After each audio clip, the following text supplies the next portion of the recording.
कब एक्शन हुआ? जब वो सीएम हाउस पहुंच गए। देरी से एक्शन हो रहा है, क्या ये डिले जो है ये परेशान कर रहा है पार्टी को?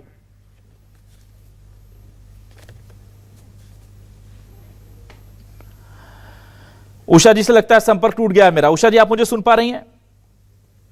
चलिए, मैं जल्दी से शैलेंद्र पटेल जी के पास आ जाता हूं। जी हाँ उषा जी, प्लीज आप आंसर दे दीजिए, फिर मैं शैलेंद्र जी का रुख कर रहा हूं। जी जी जी जी। तो निश्चित रूप से समय रहते सब निर्णय होंगे पार्टी विजेता के साथ। जीत कोई हार ये हमको प्रेरित करती है कि हम उसकी ठीक समीक्षा करें और सकारात्मक दिशा में आगे बढ़ें कि किस प्रकार से अगली बार हम अपनी विचारधारा को जिता पाएंगे। ठीक है, मेरे साथ शैलेंद्र सिंह पटेल साहब जुड़े हुए हैं। शैलेंद्र जी, बहुत बहुत शुक्रिया और आने के लिए आपका, और साथ ही साथ बहुत सारी शुभकामनाएं। पहले आप, ये बहुत कम मौके मिलते हैं। धन्यवाद। मैं आपके माध्यम से दतिया के जनता जनार्दन को, मतदाताओं को भी बहुत बहुत धन्यवाद देना चाहता हूं और आप सभी साथियों को भी बहुत बहुत बधाई देना चाहता हूं। शैलेंद्र जी, किसे जीत का असली हकदार मानते हैं आप? क्या वजह रही कि भाई बीजेपी की तमाम कोशिशों के बाद भी ये मेलोडी बट रही थी? भाई जरा इसको स्क्वीज कीजिए भाई, ये क्या चल रहा है? ये मेलोडी बट रही है भाई, देखिए बीजेपी के दफ्तर में। तो शैलेंद्र जी, मेलोडी बटी तो बटी क्यों, ये बताइए भाई, क्या क्या कारण रहे जिसकी वजह से मेलोडी बांट दी आप लोगों ने? देखिए, मेलोडी के बारे में आज इसलिए नहीं कहना चाहता हूं कि पूरा देश मेलोडी को जानते हैं कि देश में समस्या बहुत ज्यादा आगे बढ़ी, जेनजी परेशान थे और हमारे देश के प्रधानमंत्री मेलोडी बांट रहे थे। खैर, वो विषय अलग है। आज का विषय दतिया का उपचुनाव है और निश्चित रूप से जो आपका पहला सवाल था कि आप किसको श्रेय देना चाहते हैं, जो श्रेय है वो पहला श्रेय जाएगी वहां की जनता को, जिनने उन्होंने मतदान किया, क्योंकि अगर वो मतदान नहीं करते तो हम इस जगह पे नहीं पहुंच पाते। मैं धन्यवाद देना चाहता हूं वहां के कार्यकर्ताओं को, जिन्होंने पार्टी के लिए पूरी ताकत से काम किया और जो पूरी पार्टी का मैनेजमेंट, चाहे राहुल गांधी जी ने जो संगठन सृजन के माध्यम से पूरे देश के अंदर और मध्य प्रदेश के अंदर नई कांग्रेस पार्टी को गठन करने का, बनाने का प्रयास किया है। हमारा जो स्ट्रक्चर है, जो हमारी ऑर्गेनाइजेशन का जो संगठन है, वो नीचे पंचायत और बूथ लेवल तक पहुंचाने का संगठन सृजन के माध्यम से किया गया है। और प्रदेश के तमाम नेता, खासकर हमारे प्रदेश अध्यक्ष और हमारे नेता प्रतिपक्ष और जो जीतू पटवाई जी की मेहनत थी कि लगभग 200-250 बूथ पे वो खुद प्रचार करने गए, लगातार उन्होंने अटूट मेहनत करी, परिश्रम किया और रात दिन वहां लगे रहे। और पूरे पार्टी का एक मैनेजमेंट होता है। और सबसे बड़ी बात है, जब टिकट का निर्णय हुआ तो वो कोई किसी के कहने से नहीं हुआ। वहां के हमारे जो कार्यकर्ता थे, वहां के स्थानीय नेता हैं, जो उन सबसे फीडबैक लेने के बाद टिकट का वहां पे वितरण हुआ। यानी कि जो राहुल जी ने कहा कि अब कार्यकर्ताओं की सुनी जाएगी, उसी सुनवाई के हिसाब से घनश्याम सिंह जी का टिकट हुआ। और उसके बाद जो प्लानिंग हुई और जिस तरीके से पूरा चुनाव का प्रबंधन हुआ, चाहे सिद्धार्थ कुशवाहा जी हो, लाखन सिंह यादव जी हो, चाहे जयवर्धन सिंह जी हो, चाहे दिनेश गुरदर्श जी हो, चाहे सचिन यादव जी हैं, चाहे नीटू सिकरवार जी, तमाम जो हमारे, चाहे प्रभु सिंह जी ठाकुर हैं, जो अलग अलग लोगों ने, चाहे हमारे जितने भी वहां पे साथी कार्यकर्ता काम कर रहे थे, क्लस्टर लेवल पे, सेक्टर लेवल पे, बूथ लेवल पे, उन्होंने बहुत मेहनत की। और घनश्याम सिंह जी की जो छवि थी, जो एक सहज सरल व्यक्तित्व का, उसने भी इस चुनाव को जिताने में बहुत हम सबको मदद की, क्योंकि कंबाइंड टीम एफर्ट होता है। कोई एक कारण किसी जीत के पीछे नहीं होता। जिस तरीके से हार के भी कई कारण होते हैं, इसी तरीके जीत के लिए भी एक रणनीतिक तैयारी की जाती है, एक प्रबंधन किया जाता है चुनाव का। और क्योंकि ये चुनाव कोई आम चुनाव नहीं था, इसे वहां के मतदाताओं को स्पष्ट पता था कि आज से सरकार का बदलना या बिगड़ना नहीं होगा। उसके बाद में भी जो भारतीय जनता पार्टी के खिलाफ असंतोष है, जो वादे उन्होंने 2.5 साल पहले चुनाव में किए थे 2023 में, वो अपूर्ण हुए, उसके खिलाफ ये वोटिंग हुई है। किसानों की ये वोटिंग उसके खिलाफ हुई है, जेनजी की वोटिंग उनके खिलाफ हुई है, आम लोगों जिनसे वादा खिलाफी हुई है, उन सब लोगों ने भारतीय जनता पार्टी की एक तरीके से मदमस्त हाथी तरीके। शैलेंद्र जी, मुझे ये बताइए, ये दामोदर यादव ये आपको फायदा करके गए या नुकसान करके गए? 22,000 वोट ले गए। अभी आप जो है 6% के मार्जिन से जीते हैं और वो 14% वोट ले गए।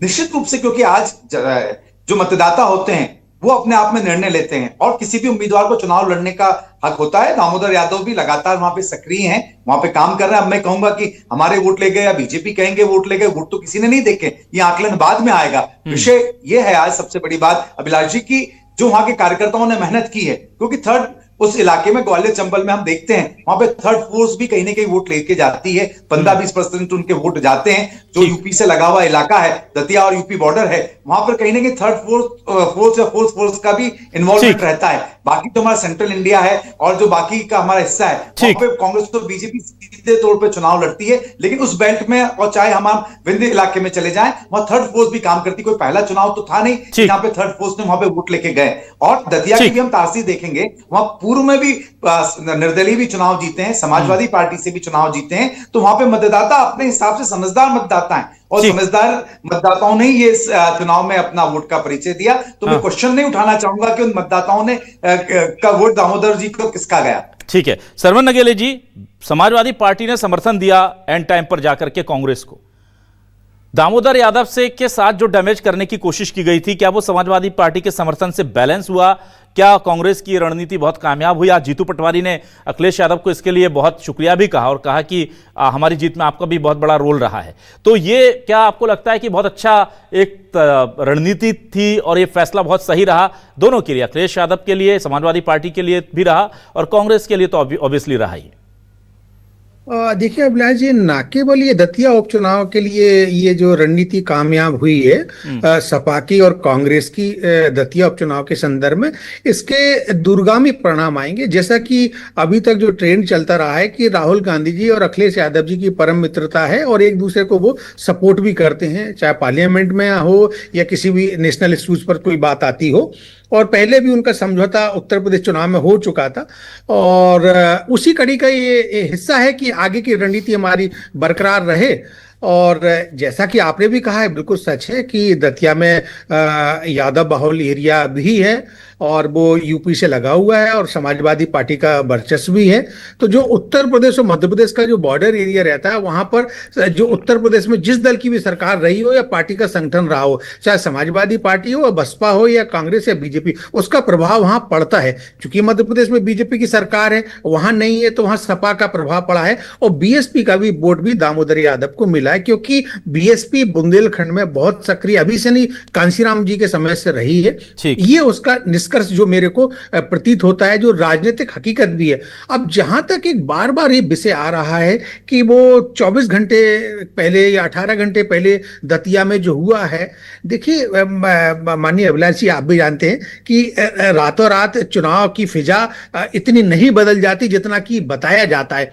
1% जो वोट है, जो फ्लैक्चुअल वोट है, वो कहीं कुछ प्रभावित हो जाता है। लेकिन अब डिजिटल के युग में जहां चप्पे चप्पे पर सारी जानकारी तैनात हो, इलेक्शन कमीशन ऑफ इंडिया के एक एक जो है ना, उनके जो वर्कर काम करने वाले, जो सरकारी जो महकमा है वो काम करने वाले लोगों, पार्टी के कार्यकर्ता हो, आजकल तो सोशल मीडिया का जमाना है। और ये कहीं कोई किसी के पास भी जाता है, तुरंत व्हाट्सएप पर मैसेज हो जाता है। और बीजेपी के तो 5 लाख व्हाट्सएप ग्रुप है, कांग्रेस के भी बहुत सारी ऐसे इंतजामात आईटी के कारण और एआई के कारण हो गए हैं। तो ये अब अंतिम निर्णय तो मैं फिर कहूंगा कि वहां के मतदाता ने किया। वहां का मतदाता को ऐसा लग रहा होगा कि हमारा विकास पिछड़े ना, और अब लेकिन अब पिछड़ने पे वो खुद ही मजबूर हो गए वहां के कार्यकर्ता कि 2.5 साल पहले भी पिछड़ गया राजेंद्र भारती के कारण, अब ये घनश्याम सिंह के कारण। तो अभी वहां के मतदाताओं के ऊपर निर्भर करता है कि उनको अपना ऐसे उम्मीदवार को सिलेक्ट करना था कि जिसके कारण जो है ना, सरकार में बैठा हुआ उम्मीदवार नहीं है,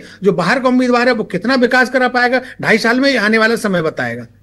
ठीक है उषा जी, देखिए बहुत अच्छी बात कही सरवन नगेले जी ने कि कम से कम इतनी राजनीतिक परिपक्वता, मैच्योरिटी हमारे वोटर्स के पास तो है कि हम अगर एक विपक्ष के, उषा जी हाँ, अगर विपक्ष के हमें एक व्यक्ति को जिता रहे हैं तो अगले 2.5 साल हमारा काम नहीं होगा। क्योंकि इसी आधार पर तो आप गए थे वोट मांगने कि भाई देखो 2.5 साल आपने कांग्रेस का आदमी जिता दिया तो आपका काम नहीं हुआ। विकास के आधार पर आप वोट मांग रहे थे वहां, और आपके तमाम नेताओं से मैंने इंटरव्यू में पूछा, उन्होंने कहा कि यहां कोई काम नहीं हुआ।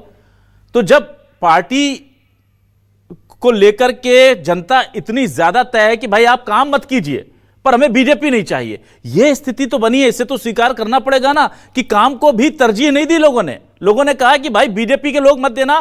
क्यों? क्योंकि वहां के स्थानीय लोगों की छवि, स्थानीय नेताओं की छवि, पूरी बीजेपी की नहीं, स्थानीय नेताओं की छवि जो है वो इस कदर खराब हो चुकी है जनता के मन में कि उन्होंने विकास की बलि दे दी लेकिन जिताया कांग्रेस को। क्या कहेंगे आप?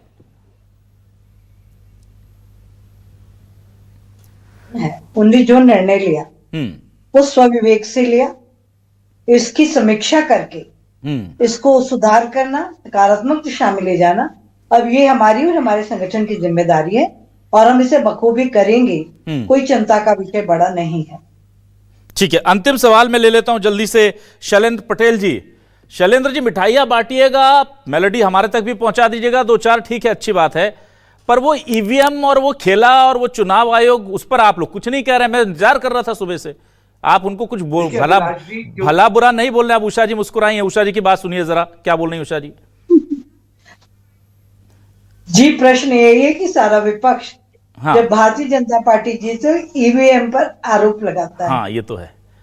आज जब ये जीते, आज कोई आरोप इनका नहीं है। शैलेंद्र जी, अब तो बता दीजिए, ईवीएम पर भरोसा है?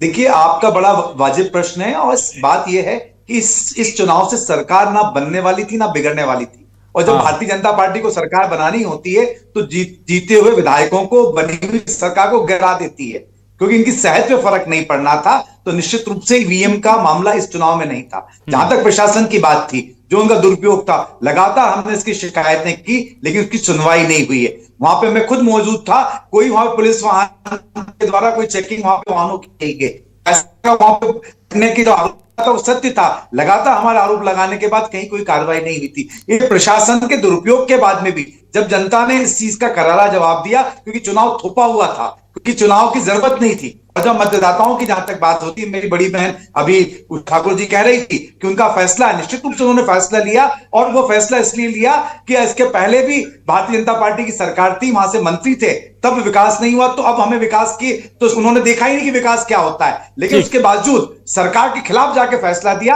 ये मतदाता की परिपक्वता थी। जल्दी से मुझे एक चीज बताइए, इस तरीके से काम नहीं करेंगे तो आपको कहीं ना कहीं हम घर बैठा। शरण जी, बस 10 सेकंड मेरे पास और एक बहुत महत्वपूर्ण सवाल छूट रहा है।